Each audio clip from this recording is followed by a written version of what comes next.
വർഷങ്ങളായുള്ള സേവന പാരമ്പര്യവുമായി Mani sons supermarket Ottupara. ഉപ്പുതൊട്ട് കർപ്പൂരം വരെയുള്ള പലചരക്ക് വ്യഞ്ജനങ്ങൾ ആവശ്യാനുസരണം തിരഞ്ഞെടുക്കാൻ Mani sons supermarket. Branded അരികൾ, പ്രമുഖ കമ്പനികളുടെ ബിരിയാണി അരികൾ, ബ്രാൻഡഡ് കറി പൗഡറുകൾ, സ്പൈസസ്, ഡ്രൈ ഫ്രൂട്ട്സ്, എസൻസ് എന്നിവയും സ്റ്റീൽ, അലുമിനിയം, പ്ലാസ്റ്റിക് തുടങ്ങിയ ഹോം അപ്ലയൻസിന്റെ വിപുലമായ ശേഖരം. വ്യാപാരികൾക്കായി ഹോൾസെയിൽ സംവിധാനം. എല്ലാവിധ പലചരക്ക് സാധനങ്ങളും ഒരു കുടക്കീഴിലൊരുക്കി നിങ്ങളെ സ്വാഗതം ചെയ്യുന്നു. മാണി സൺസ് ജില്ലാ ആശുപത്രിക്ക് സമീപം ഓട്ടുപാറ, വടക്കാഞ്ചേരി.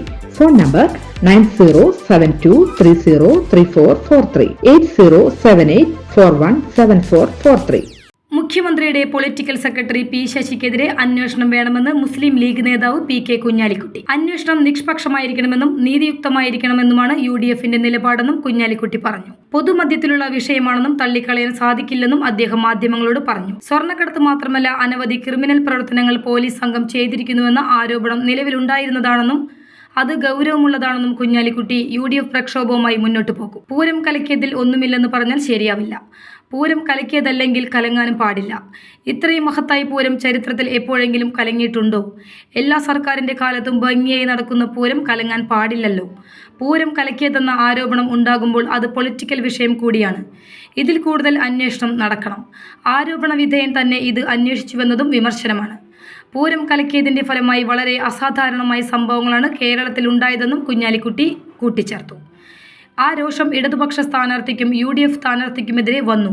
അതിൻ്റെ ഗുണഭോക്താക്കൾ BJP ആയി എന്നത് ചെറിയ സംഭവമല്ല. കേരളത്തിൽ നിന്നും ഒരു ലോക്സഭാ സീറ്റ് BJP ജയിച്ചത് അങ്ങനെയാണെന്ന ആരോപണം ചെറിയ സംഭവമല്ലെന്നും കുഞ്ഞാലിക്കുട്ടി വ്യക്തമാക്കി. അതുകൊണ്ടാണ് ജുഡീഷ്യൽ അന്വേഷണം വേണമെന്ന അഭിപ്രായം വന്നതെന്നും നിഷ്പക്ഷമായ അന്വേഷണം വേണമെന്നും അദ്ദേഹം കൂട്ടിച്ചേർത്തു. പി ശശിക്കെതിരെയുള്ള അന്വേഷണം അവരുടെ പാർട്ടിയിൽ നിന്ന് ഉയർന്നു വന്ന ആവശ്യം തന്നെയാണ്. ഭരണകക്ഷി MLAയും ഭരണകക്ഷിയിൽ തന്നെയുള്ള പാർട്ടി നേതാക്കളും മുൻ മന്ത്രിയും പറഞ്ഞത് ഈ പറഞ്ഞ കാര്യങ്ങൾ ഗൗരവമുള്ള സംഗതിയാണെന്നാണ്. UDFനെതിരെ ക്യാമ്പയിൻ ചെയ്യും, ജനങ്ങൾ വിധിയെഴുതും. മലപ്പുറത്തെ പോലീസ് കുറച്ചുകാലം നടത്തിയ മൊത്തം കാര്യങ്ങളെക്കുറിച്ചും ദുരൂഹതയുണ്ട്. ചെറിയ ആരോപണമല്ല വന്നത്, അനവധി കേസുകളാണ് വന്നതെന്നും നമ്മൾ അന്ന് തന്നെ ഇതിൽ പ്രക്ഷോഭം നടത്തിയതാണ്. അതിനിടെയാണ് ഒരാളെ തല്ലിക്കൊന്നത്. ഇതാണ് പണ്ട് ബ്രിട്ടീഷുകാർ ചെയ്തത്, കുഞ്ഞാലിക്കുട്ടി പറഞ്ഞു. News desk any time news. കൂടുതൽ വാർത്തകൾക്ക് ഞങ്ങളുടെ ചാനൽ സബ്സ്ക്രൈബ് ചെയ്യുക.